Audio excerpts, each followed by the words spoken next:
siang. Saya Lia dari Kompolnas. Saya ingin kakak bertiga menunjukkan Anda sebagai apa di film Pangkas Satu Berjam ini. Kemudian seberapa relate dengan kehidupan kakak-kakak. Karena ini kan based on true story. Halo semuanya, aku Brandon Mani.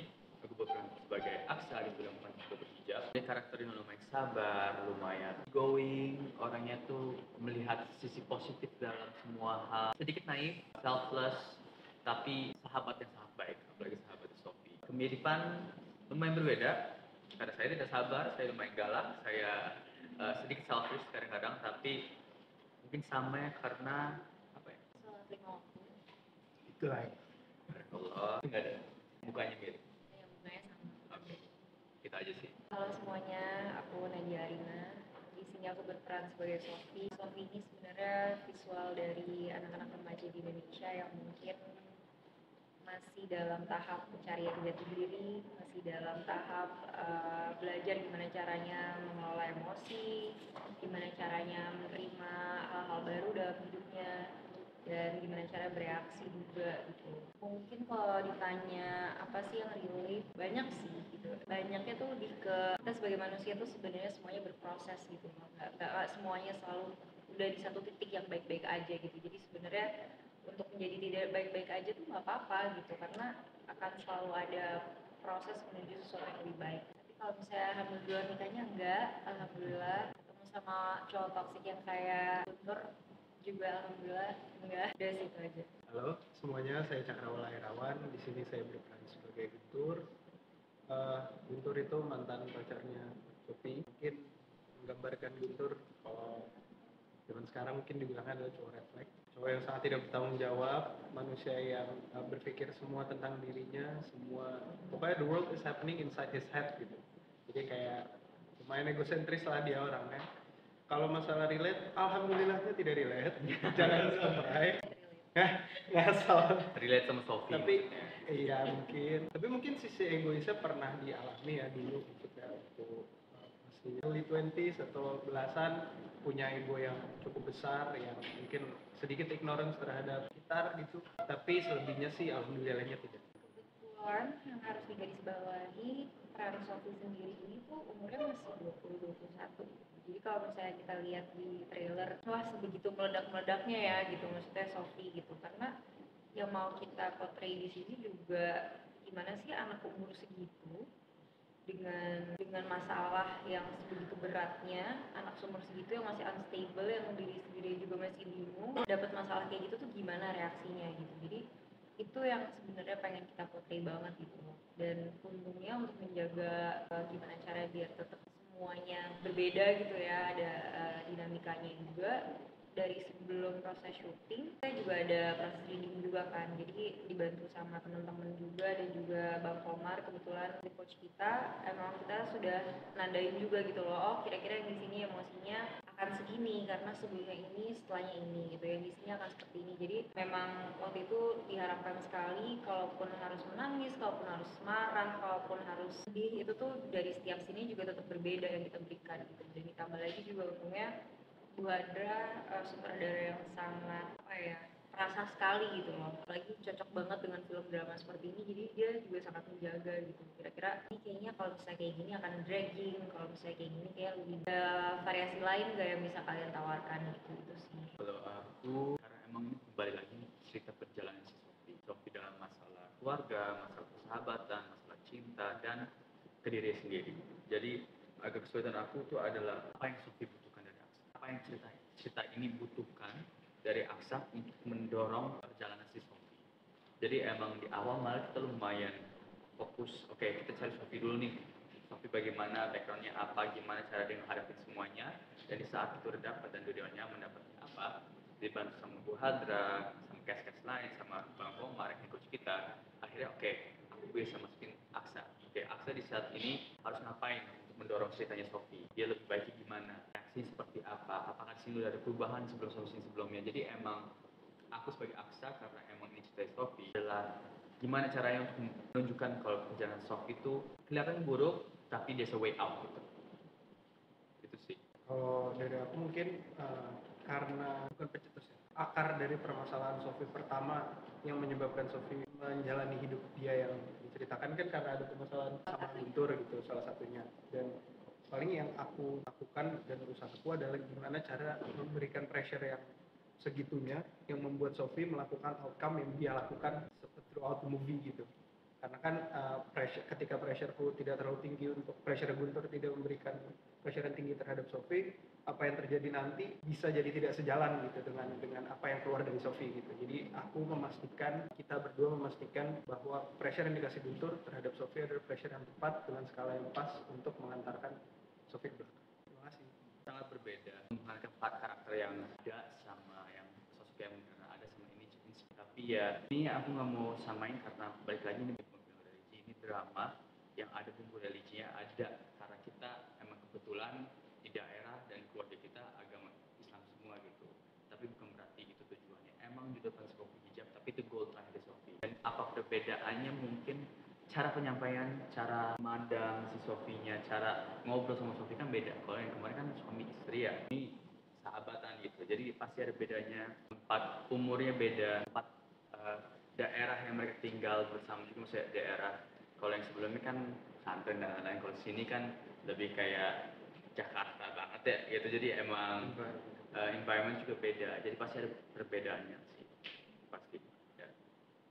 Pastilah, maksudnya dari secara physically aja gitu kan aku tidak berhijab gitu, belum berhijab gitu. Jadi terus tiba-tiba kita harus syuting menggunakan hijab yang dimana mungkin kalau misalnya in real life aja baru pakai hijab aja kan pasti ada banyak ininya ya, perbedaannya ya. Mungkin tuh kok rasanya kayak lebih ngelengkap ya, kok rasanya lebih gini ya, apalagi saat kita semuanya panasnya bukan main gitu. Dan belum lagi ada wireless di dalamnya, belum lagi ada belt buat wirelessnya, belum lagi ada ini ada itu gitu. Cuman balik lagi sih karena apa ya, itu jadi menjadi sebuah experience juga untuk aku pastinya gitu loh. Oh, ternyata yang berproses menggunakan hijab bukan karakternya doang tapi aku pun juga gitu. Tapi menarik sekali, cuman mungkin beberapa teman-teman ya masyarakat lah mungkin yang melihat gitu yang belum bisa membedakan bahwa aku berhijab di film dan aku aslinya tuh tidak berhijab gitu. Jadi saat mungkin aku nge-share kehidupan pribadi atau hal-hal di luar project ini jadi kayak kok Nadia nggak berhijab, kok Nadia pakaiannya masih terbuka atau apa gitu. Karena jujur kalau aku pribadi ya memang belum, tapi ya didoakan aja semoga akan gitu. Kalau misalnya kayak menjadi ritual sebenarnya kalau aku paling sering sebenarnya setiap masuk ke karakter baru biasanya tuh aku kayak punya playlist lagu sendiri gitu di handphone aku. Jadi yang kira-kira relate sama filmnya, yang kira-kira relate sama karakternya. Jadi kalau misalnya memang butuh untuk kayak nge-recall selain dari ada briefingan dari sutradara dan juga ngobrol sama lawan main, biasanya aku coba mancing dengan itu sih, dengerin lagu. Kalau aku jujur itu paling cepet sih. Juga satu adegan sih lucu yang dia masuk ke hijab dalam beberapa detik. Oh ya, jadi aku tuh dari film aku tuh nggak bisa pakai hijab sendiri, pakai peniti atau pakai jarum pentul aku nggak bisa. Jadi ini film kedua aku menggunakan hijab. Dari film pertama aku sama sekali tidak pernah memakai hijab sendiri, selalu ada hijab stylist. Dan di sini pun juga. Tapi ada satu scene di mana aku harus pakai dan makainya tuh juga harus yang cepet gitu dan harus rapi. Jadi itu aku benar-benar kayak ya satu harian sebelum itu aku udah minta sama hijab stylistnya kayak please tolong gimana caranya ajarin gue biar gue bisa dan terlihat fluent sekali menggunakan hijabnya gitu. Jadi itu sih yang lucu. Aku nontonnya kayak weh oke. Dan kayak kita harus gerak sesuai blocking, aku Iya. harus tetap ngapalin dialog tapi aku tuh sebenarnya di dalam otakku udah cuma ini bener gak sih ini gimana. Terus sih Sama ada nggak sih kayak kita pakai hijabnya panjang banget kan jadi satu scene kayak lagi pakai hijab aja terus cangkut. enggak sih, tapi oh ya kalau ngomongin masalah hijabnya panjang dan enggak, ini tuh menarik banget karena kayak yang tadi aku sempat bilang, jadi semua karakter di film itu sebenarnya berproses semuanya gitu. Jadi kenapa sangat relate sekali dengan kehidupan kita karena nggak yang tiba-tiba udah jadi pribadi yang sangat baik gitu, enggak, semuanya tuh dengan masa lalunya sendiri, dengan kesalahannya sendiri dan tiba-tiba mereka mau belajar untuk jadi lebih baik gitu. Dan hijab yang panjang ini sebenarnya tuh udah di proses akhir gitu. Awal-awalnya Sophie masih pakai hijab yang kayak cuma pashmina yang begini doang. Lama dia belajar pakai yang lebih, lama-lama mulai syari. Ya. Ya mulai syari. Jadi itu menarik. Jalannya sendiri soalnya. Boleh dong. Ini kan filmnya juga salah satunya tentang persahabatan. Apa sih pendapatnya pertanyaan kakak bertiga tentang friendzone. Oh, Lagi nih. Jadi kita berdua sangat percaya bahwa perempuan dan laki-laki itu nggak bisa sahabatan. Kalaupun sahabatan pasti ada yang suka. ada yang suka. Dia aku nggak bisa gitu. Dan biasanya kalau teman sama cewek cowok akhirnya sahabatan, biasanya salah satunya adalah yang lagi sedang di friend zone. Tapi sebenarnya gue juga punya sahabat cowok sih. Kalau dari gua, standpoint gua tuh nggak sahabatan yang ketemu tiap hari soalnya. Oh. Jadi menurut gua sahabat tidak harus ketemu tiap hari gitu loh. Jadi nggak yang daily basis gua ketemu apa. Cerita kalau tapi semuanya cerita sama dia. Cerita. Mungkin kalau Masalah misalnya Pernah 2 kali. mungkin kalau sahabatannya masih SMA gitu mungkin nggak mungkin ya karena pasti suka gitu. Kalau misalnya SMA kuliah karena kan ketemu tiap hari ya. Cuma mungkin kalau misalnya udah umur kita udah punya kesibukan masing-masing saya bisa. Konteks menurut aku sahabat tuh orang yang kita ketemu hampir setiap hari, cerita semua sama mereka, bukan cuma yang kayak aku sama Nadine temenan, tapi nggak sahabatan gitu, kayak nggak high, nggak kayak baru kayak kalau lagi down telepon dia, nggak, beda. Mungkin make sense sih untuk sahabatan karena kita udah ketemunya cuma weekend atau misalnya occasionally. Tapi friendzone Cakra berpengalaman banget. Ini kan udah mulai bawa-bawa. Friendzone tuh terus sih mungkin di film ini juga diceritakan gimana caranya kita sebagai udah terlalu terlambat gitu untuk ngomong, jadi ini mendingan jujur aja. Friendzone biasa terjadi karena takut untuk step out the comfort zone. Jadi mereka udah merasa nyaman dengan hal ini. Orang tuh nggak pernah planning untuk masuk ke friendzone. Orang tuh kayak biasanya kayak oke, jalanin aja dulu. Oh, ternyata suka sama dia, tapi aku nggak berani ngomong karena ternyata kita emang lumayan ini. Jadi aku lebih baik jadi teman aja tapi bisa melihat dia terus happy dibanding kalau aku ngomong sesuatu terus kehilangan. Bisa banget sih itu karakter di film ini. Atau juga Sophie juga bisa tapi dengan cara yang berbeda. Lebih ke aksa, lebih aksa ya. Bagaimana menyikapi? Gimana caranya sebenarnya kita sebagai orang tuh kayak punya guts gitu loh untuk seenggaknya nanya atau kayak ngomong apa yang kita rasain atau yang ada yang pengen kita utarakan karena kan ya apa ya kita nggak pernah tahu gitu loh kayak siapa tahu besok lo tiba-tiba kenapa atau apa nggak bisa ngomong atau orang di sebelah kita. Friendzone bukan lagi doang. Iya cuman kan kalau cewek lebih kayak Lebih nunggu. duh kok gue nggak ditembak-tembak Ya. sih gitu. Ya, begitu. Betul. Jadi saya jalan-jalan berdua nonton film dinner bareng bersama Cakra. Cakra. Cakra barusan. Enggak, kan kita nggak ada nongkrong juga reading gitu rame-rame. Kita selalu percaya. Jadi kebutuhan karakternya bukan kebutuhan kitanya. Karena aku pernah ada project di mana aku sama lawan mainku nggak terlalu klop, tapi pas udah di frame enak banget gitu. Jadi emang mendapatkan chemistry adalah dengan sering-sering reading, sering-sering membahas karakter masing-masing, membuat background sebelum skripnya dimulai. Kayak contoh aku sama Sophie ceritanya udah sahabatan dari SMA. Ini kan mulai ceritanya let's say dari lulus SMA lah ya. Ya kita buat background, oke dulu kita temenannya gimana, pernah nggak ada masalah suka-sukaan atau apa gitu sebelumnya. Dan kita bangun cerita itu, tapi bangun cerita Sophie dan Aksa, bukan aku dan Nadia gitu. Kita nggak ada jalan berdua, nggak ada gini. Buat aku sih, for me personally, dan aku nggak tahu ya, I don't really need that gitu. Kamu tahu kamu? Sebenarnya kalau misalnya chemistry itu setiap aktor beda-beda sih ya pendekatannya dan mungkin dari setiap karakternya juga beda-beda gitu. Mungkin di film ini atau di film lainnya beda juga pasti pendekatan karakternya seperti apa gitu. Cuma kalau chemistry untungnya banget gitu Brian orang yang sangat open, orang yang sweet juga, yang sangat bawel juga.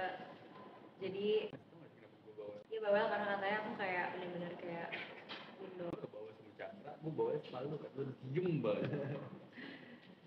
Aku nggak gitu. Cuman maksudnya ya untuk itu terus habis itu dari itu kita ngobrolin masalah skripnya seperti apa akhirnya kita juga kayak kita punya banyak mutual friends juga gitu sama pacarnya Brian kenal juga sama pacarku terus habis itu sebelumnya kita pernah satu project sebenarnya dengan Bu Hadrah juga tapi kita nggak satu frame gitu tapi kita sempet ngobrol ketemu ya pas project itu ya cuman karena memang udah mungkin sama-sama kenal ini kenal itu kenal jadi banyak ya pembahasan yang bisa dibahas terus kalau aku sama Cakra aku tuh kenal Cakra dari tahun berapa Cak? 18-an gitu karena dia dulu pacaran sama teman aku jadi udah ngobrol gitu pas tahu Cakra yang main juga kayak lo yang main. Sudah?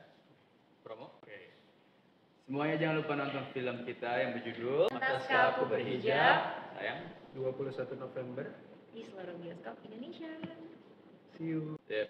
Thank you. Makasih. Terima kasih.